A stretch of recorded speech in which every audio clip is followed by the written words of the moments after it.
Are we live? I mean, give me a minute, John. We probably will be. People could probably hear this. Yeah, we're live. Hello, everyone, and welcome to another episode of Those Aren't Biscuits. I'm one of your hosts, Jonathan Cadot, and with me, as always, the laborious Owen Adams. Laborious? Did you intend to say lugubrious? I forget which one. No, laborious, because it is a labor to speak with you every week. It's gonna be fucking laborious this week if that's how you're calling me. If that's how you're starting off. I'll make it a fucking chore for you. I've been playing Red Dead Redemption. I know how to make things a chore for you. Every time you want to get me to do anything, you're gonna have to sit through a long Owen animation. Do I still have to tap X to run? Right, yeah. Faster and faster. But and trust me, this episode I'm gonna have a stamina bar, right? When I start to run out, I'm gonna get more and more dull until you feed me oat cakes, tap my shoulder, and call me a good boy. Well, I thought we agreed we wouldn't get into your kinks here on the show. Don't kink shape me. If I want to be a 19th century horse, I will be. But my kink is kink shaming.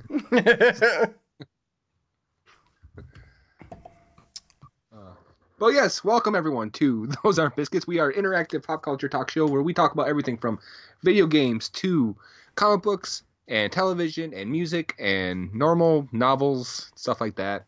Yeah, novels. Have we ever covered a novel? Yeah, I covered Patrick's book.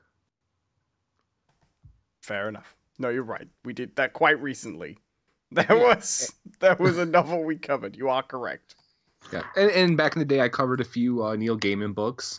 That's true. I hadn't thought about that in a while. Yeah, and remember I covered that horrible Stephen King book, Sleeping Beauties. Do I remember that? Oh, I do remember that one. Yeah, the one where all the women have been taken away to a magical kingdom. Yeah, I wish I could forget. I vaguely remember that. Hello to Tiny Bit Secrets. I'm here till the free Wi-Fi goes. Nice. Fair enough. Or at least when I notice. Okay, fair enough. Hi, Tiny Bit Secret. How are you? Yeah. If you are with us in the chat, please drop in, say hi. And as you know, this is an interactive show, so if you have any questions, topics, comments on what we are talking about, or anything else really, drop in the chat. We'll address it as we do. And yeah, that's pretty much just the show. It's interactive in the sense that it's basically the same as every other live stream. Right. But you know, it's not like Conan. You know, like you don't get to interact with Conan. We're better than Conan. Are we talking about the barbarian or the ginger? Either.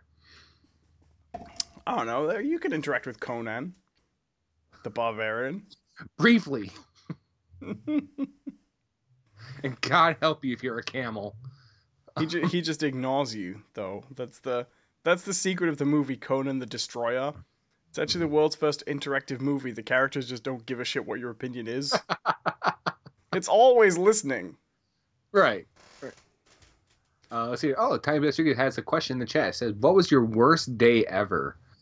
Oof. Let's see if I can find it on my chat log where Owen asked, "Hey, do you want to do a podcast?" I don't know what my worst. Actually, I haven't had that many terrible days. I think. Yeah, I don't know. My worst day ever. The problem is, like, I don't want to like kill the mood or anything, but my worst days aren't really like suitable for a comedy podcast. Do you know what I mean? Right. Like, they're genuinely unhappy experiences. Well, okay, I guess this might not be my worst day ever. Oh, thank you, Tiny Best Secret. She says, "You're both lots better than Conan." Yay! The Destroyer or O'Brien? Or the 90s wrestler. Oh, I'm sure you'll be giving us an update on later in the show. I have no, I have not watched any more wrestling. Have you watched The Good Place yet? No. No, last week was all Daredevil. But no, I would say my my worst day, I guess it's not like my worst day, but it's the most unpleasant day in recent memory. Is when I flew to Bali. The day you were going on a lovely holiday. Yeah, well, no. Here's the thing. Great. The vacation was great, right? The destination was great. Loved it. One of the best times of my life. The 18 hours stuck in an airplane. That was miserable. I can never get over the fact that Americans say airplane. It's so strange to me. It's the one Americanism I can never adjust to. Airplane. I really don't like it. Mostly I don't mind, but airplane I don't like. What do you call it? The flying steel tube? Are you not aware of this? That there is actually a aeroplane? Yes. Right. I didn't know I didn't know how well known it was. I think the reason I find that one difficult is because presumably aeroplane and airplane, they're both ones you're introduced to when you're a kid, and you tend to be kind of like very interested. You know, like, here comes the airplane. We're going on an airplane. Do you know what I mean? Right. Whereas you don't really get into, you don't spend most of your childhood going, I'm going to build this house out of aluminium. You know, like, it doesn't get as much usage. You know what I mean? Although it probably does more for Americans, right? Because we don't call that foil aluminium foil. We call it tin foil. You know what I mean? So. Oh no, we call it tin foil too a lot of times. You don't call it aluminum foil? No, a lot of times we'll call it both, right? It's pretty interchangeable. Fair enough. I guess it kind of depends on like. So like back in the day, it was tin, right? It was a tin foil. So, a lot. And then after a whole rush of poisoned sandwiches, right? The short-lived lead foil.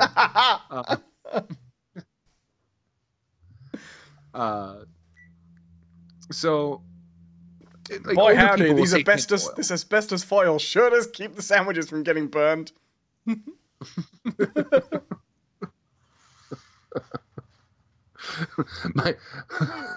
my teeth have never been whiter. Have you ever heard that story about how when they used to have when glow-in-the-dark things first started to become really popular, it was all done with radium. They didn't tell people how dangerous it was, so the people in the factories would do things like paint their teeth with it and run around in the dark, scaring each other and things. Right. And all those people are dead now. Very, very dead. And they died horrible deaths. Isn't that funny? Good times. But yeah, they didn't... Out of Water says if you make a hat, it's called tin. That's right. No one ever says when it's talking conspiracy theorists, it's never, oh, you and your aluminum foil hats. They always say, true. You and your tin foil hats. I figured that was a different kind of hat because aluminum probably doesn't keep out the radio waves well enough. I figured this was a variant hat. Mickey Mantle's ghost can still reach me through aluminum. But only him. Yeah, just Mickey Mantle. It doesn't seem to have anything to do with the physics of it. It is just him. He's a particularly skilled ghost. The guy had an over 400 batting average, okay? He can get through. Is that because he also had an aluminum bat? Is that the... No, he played with wood bat, all right? Right, but presumably once you die and you go to the afterlife, they let you keep up with the equipment, right? So No, because professional baseball players still use wooden bats. What? Yeah. But I thought the big thing everybody says, this is one of the few things I know about baseball, apparently, is that apparently the higher and higher batting averages are actually due to better bats. Better bats, sure, but not aluminum. We're talking I'm sure I've heard people say, what would Babe Ruth's batting average be with an aluminum bat? Well, sure, they use aluminum bats in college baseball, but as soon as you hit professional, it's wooden. Now, what the big difference being is that since the days of Babe Ruth, at the end of the bat, the bigger end, right? It's you always see it as being rounded on the top. Mm-hmm. It's no longer rounded on the top. They actually have a little cup, concave divot at the top. Mm-hmm. uh makes the bat like resonate more, so the exit velocity is faster. Why don't they Um, if they're really concerned with getting those antiquated batting averages up, why don't they just go whole hog and just make a bat the size of a piano? You know? because you Then couldn't swing it then. It's the no, same no. reason why you don't make a plane out of, and you know why you don't make an aeroplane out of the black box material. No, you make it like a you make it like a fly swatter, right? Smaller holes than the ball, but just porous. Are you suggesting Right? just use a cricket bat? No, well, a cricket bat doesn't have holes in. What are you talking about? You're Oh insane. no. I like that Ambassador says, well, I'll stay for a little bit because I want to know about Daredevil, but Well, cricket bats aren't shaped like that. Cricket bats are sort of like a flat Toblerone. yeah, I know what a cricket bat looks. I actually know how to play cricket. Um, Well, come play against England. You can beat us like everybody else does. it was funny. I was actually at a bar a couple days ago, just picking up some food, and it was the middle of the day, and there's this guy there flipping through the channels, and he stops on a cricket match, right? And uh, Rosie says, "Tiny Best Secret, I just came on. Are you talking to yourself?" Nope, talking to us. That's us, right here. Yeah. Over here, Rosie. Me and Owen, right It's here. us. The host of the show. That is us. But he starts a cricket match, and it's it was weird because it was like Afghanistan versus Kabul, but like Kabul is a city in Afghanistan, so I'm not exactly sure how that was going. There's been a lot of bad blood between that city and the rest of the state. I imagine it's like one of those things where it's like the national team versus Yeah. like a team from another league or something. You know, Yeah, makes sense. once you get out of the U.S., you guys get a little fucking crazy with your leagues. By the way, when it comes to sports, I'm sorry, aren't you the ones who have a sport that has a tournament called the World Series that only American teams play in? oh no, there's a Canadian team too. Suck it. How long has that been there? Toronto's had a team for a very long time, actually. Is it just that one team? There used to be a Montreal team, but they ran out of business. It's not a great defense, is it? It's not like a. It's not. It doesn't really. It's still not getting very global. You know. No, okay. What I mean here, all right, is okay. Look at England when it comes to soccer or football, Texas to right? Montreal. Right. It's the You guys World have- Series. You guys have the Premier League, and then League A, and then League B, and then you have the National Football Association League, and then there's fucking FIFA floating around somewhere. Well, And FIFA is the overseeing body that actually owns the game. right. But what I'm saying is that in here we have one league per sport. Like, Yeah, but what that is the those leagues are more like they're more like ranks, if you know what I mean.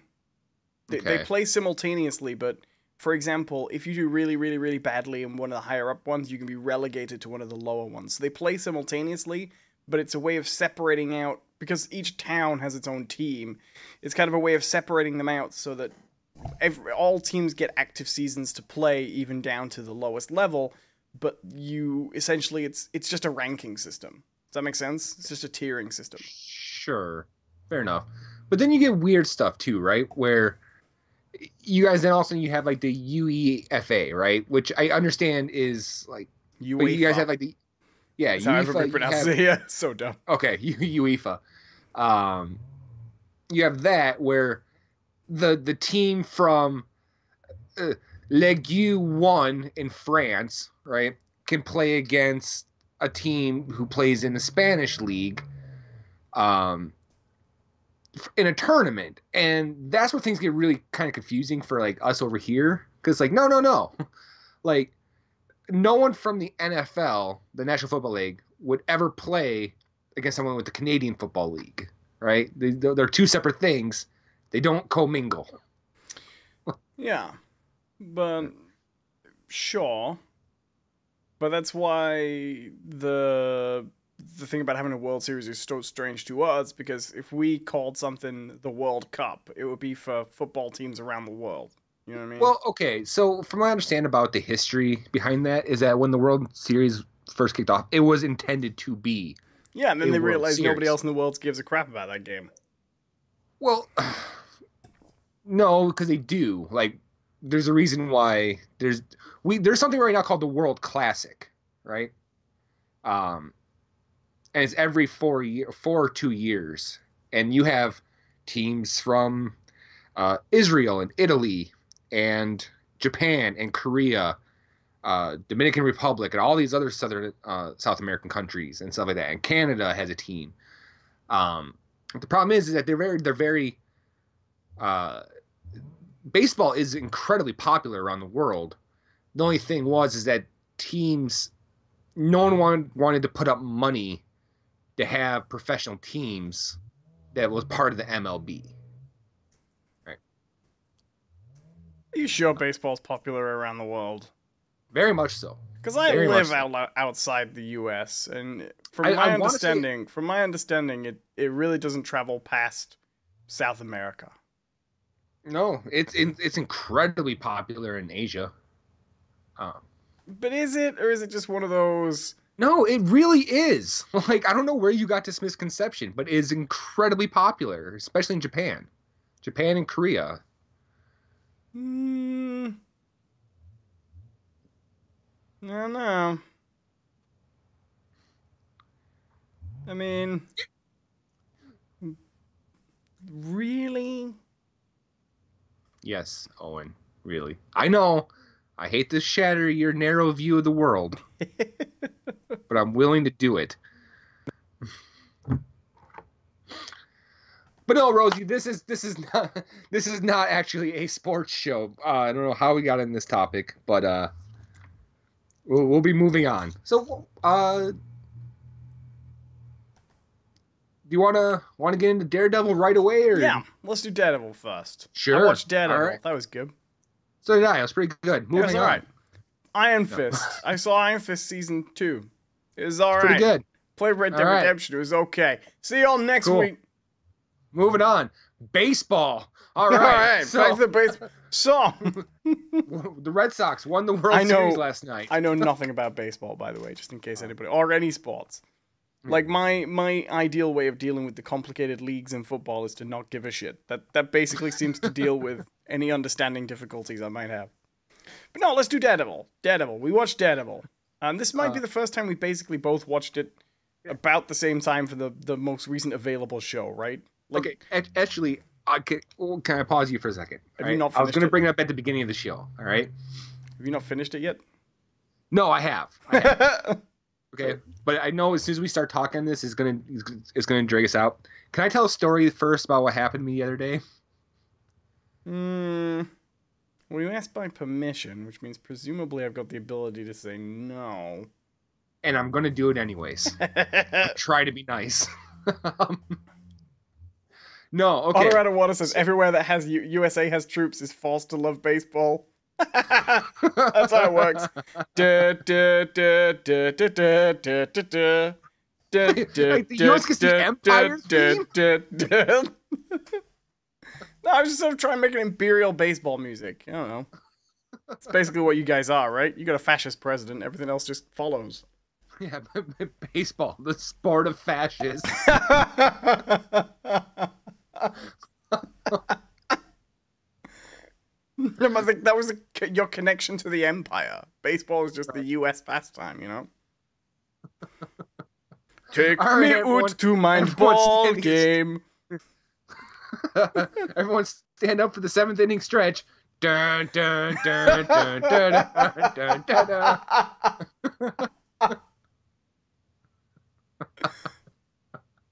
Please rise for the national anthem. Da, da, da, da, da, da, da, da, da. Dun, dun, dun, dun, dun, dun. Dun, dun, dun, dun, dun, dun. But no, okay. So I may have discovered the solution the ending racism. Hello to all right? chaos, by the way. How you doing, man? Oh, hello. Yes, I may have found the cure to racism. Is it asking white people to stop being racist? No, it's just having way too overly enthusiastic white people around. Let me explain. All right. Okay. So this is what we do the best. Okay. Being over enthusiastic about other cultures for no reason. This is No. Not being over enthusiastic about other cultures. Just being over enthusiastic. okay. Right. About anything. So this is what happened. Now, if you're a fan of the show, you know I have a weird history when it comes to fast food places. Okay. Mm-hmm. It's a phenomenon that happens to me where weird things happen to me at fast food places. So this is what happened.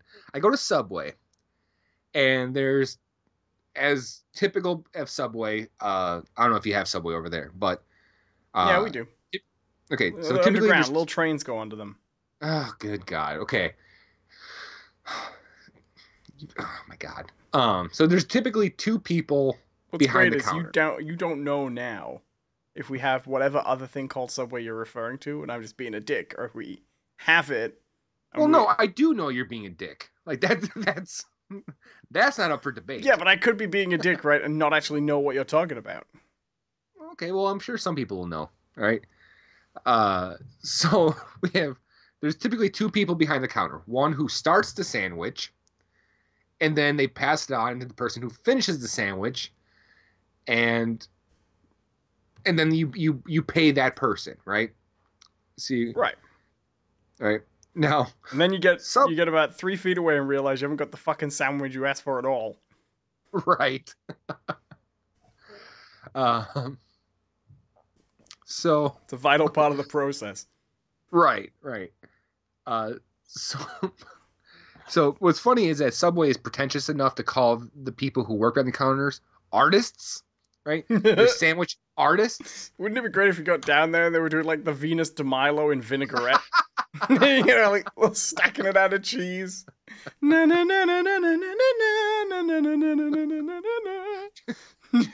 Just the Mona Lisa done out of bread. And only one kind of bread.